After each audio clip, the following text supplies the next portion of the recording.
Ernakulam general ആശുപത്രിയിൽ gastro enterology വിഭാഗം ഒരു മാസത്തിനകം പ്രവർത്തനം ആരംഭിക്കുമെന്ന് ആരോഗ്യവകുപ്പ് മന്ത്രി വീണ ജോർജ്.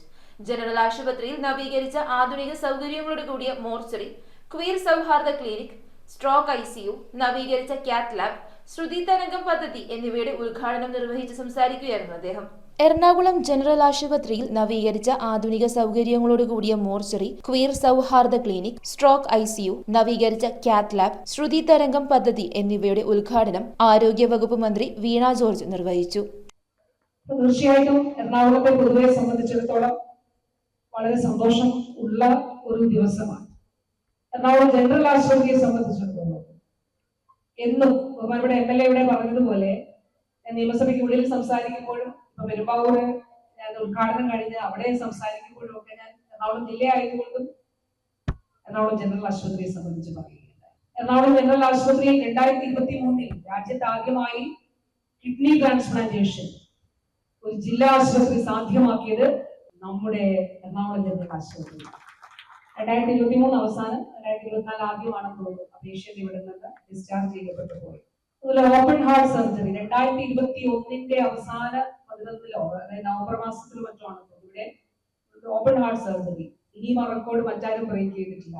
രാജ്യത്താദ്യമായിട്ട് ജില്ലാ ആശുപത്രിയിൽ അത് ചെയ്യുകയുണ്ടായി. വളരെ വിജയകരമായി അത് മുന്നോട്ട് കൊണ്ടുപോവുകയാണ്. അത് മാത്രമല്ല, ഒരു പടി കൂടി കടന്നിട്ട് ഹൃദയം മാറ്റിവെക്കാൻ എറണാകുളം ജനറൽ ആശുപത്രി റെഡിയായി, സജ്ജീകരണങ്ങളൊക്കെ ഒരുക്കി, കേസോട്ടോയുടെ ലൈസൻസ് നമുക്ക് ലഭ്യമായി.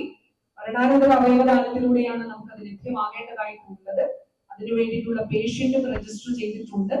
ആശുപത്രിയിൽ ഒരു മാസത്തിനുള്ളിൽ ഗ്യാസ്ട്രോ എൻട്രോളജി വിഭാഗം ആരംഭിക്കുന്നതോടെ യാഥാർത്ഥ്യമാകുന്നത് കൊച്ചിയുടെ എല്ലാ കാലത്തെയും ആവശ്യമാണെന്നും രാജ്യത്തെ ആദ്യ ക്വീർ സൗഹാർദ്ദ ക്ലിനിക് എന്നതുൾപ്പെടെ നിരവധി അഭിമാനകരമായ നേട്ടങ്ങളാണ് ജനറൽ ആശുപത്രിക്ക് സ്വന്തമായിട്ടുള്ളതെന്നും മന്ത്രി ഉദ്ഘാടന പ്രസംഗത്തിൽ പറഞ്ഞു. എറണാകുളം MLA TJ വിനോദ് അനുവദിച്ച 70 ലക്ഷം രൂപ വിനിയോഗിച്ച് നിർമ്മിച്ച reception area, waiting area, parking area, inquest room, academic room, autopsy area, freezer, mortuary തുടങ്ങിയ സൗകര്യങ്ങളോടെയാണ് മോർച്ചറി സമുച്ചയം നവീകരിച്ചിരിക്കുന്നത്. ആശുപത്രി വികസന സമിതിയുടെ 13 ലക്ഷം രൂപ വിനിയോഗിച്ചാണ് ക്വീർ സൗഹാർദ്ദ ക്ലിനിക് സജ്ജീകരിച്ചിരിക്കുന്നത്. ഒപ്പം പ്ലാൻ ഫണ്ട് മുഖാന്തരം ലഭിച്ച 10 ലക്ഷം രൂപ വിനിയോഗിച്ചാണ് സ്ട്രോക്ക് ICU ക്രമീകരിച്ചിരിക്കുന്നത്. ആശുപത്രി വികസന സമിതിയുടെ 1.5 കോടി രൂപയാണ് കാത്ത് ലാബ് പുനരുദ്ധാരണത്തിനായി വിനിയോഗിച്ചത്. കൂടാതെ 3 വയസ്സിൽ താഴെ പ്രായമുള്ള കുട്ടികൾക്ക് സൗജന്യമായി കോക്ലിയർ ഇംപ്ലാന്റേഷൻ സർജറി ചെയ്ത് നൽകുന്ന ശ്രുതി തരംഗം പദ്ധതിയും ആരംഭിച്ചു.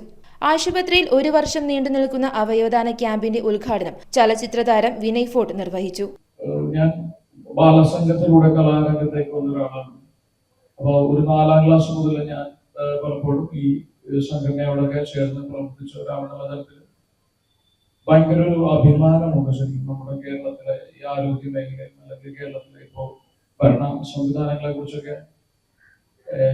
അല്ലെങ്കിൽ എനിക്ക് മിനിസ്റ്റർ പറഞ്ഞതിൽ ഏറ്റവും ടച്ചിങ് ആയിട്ട് എനിക്ക് ഫീൽ ചെയ്തത്, ഒരു മനുഷ്യനും ഒരു രോഗിയും നിസ്സഹായ അവസ്ഥയിലേക്ക് എത്തില്ല, അവരെ നമ്മൾ പ്രൊട്ടക്ട് ചെയ്യുന്ന പറയുന്ന ഒരു ചിന്ത തന്നെ. കാര്യം പലപ്പോഴും ഒരു അസുഖം നമ്മളെ എല്ലാവരെയും ഏറ്റവും കൂടുതൽ പേടിപ്പെടുത്തുന്നതാണ്. വളരെ സീരിയസ് ആയിട്ടുള്ള ഒരു അസുഖം ഒരാൾക്ക് വരുന്നു എന്ന് പറയുന്നത് അതൊരാൾക്കല്ല, ഒരു കുടുംബത്തിനാണ് അല്ലെങ്കിൽ ഒരു സൊസൈറ്റിനെയാണ് അത് ബാധിക്കുന്നത്.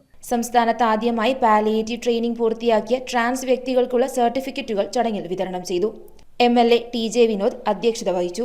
ജില്ലാ medical officer doctor Ashadevi, general ആശുപത്രി superintendent R Shahir Shah, RMO doctor K Ameera, ജനപ്രതിനിധികൾ, പൊതുജനങ്ങൾ എന്നിവർ പങ്കെടുത്തു. News bureau, Ernakulam. റിങ്ങുകൾ 1 ഗ്രാമിൽ തുടങ്ങുന്ന മാലകൾ, നെക്ലസുകൾ 9,000 രൂപ മുതൽ ഡയമണ്ട് നെക്ലസുകൾ 1 ലക്ഷം മുതൽ ആരംഭിക്കുന്ന വെഡിംഗ് സെറ്റുകൾ. കൂടാതെ നിങ്ങളുടെ പഴയ സ്വർണത്തിന് ഏറ്റവും ഉയർന്ന മൂല്യവും.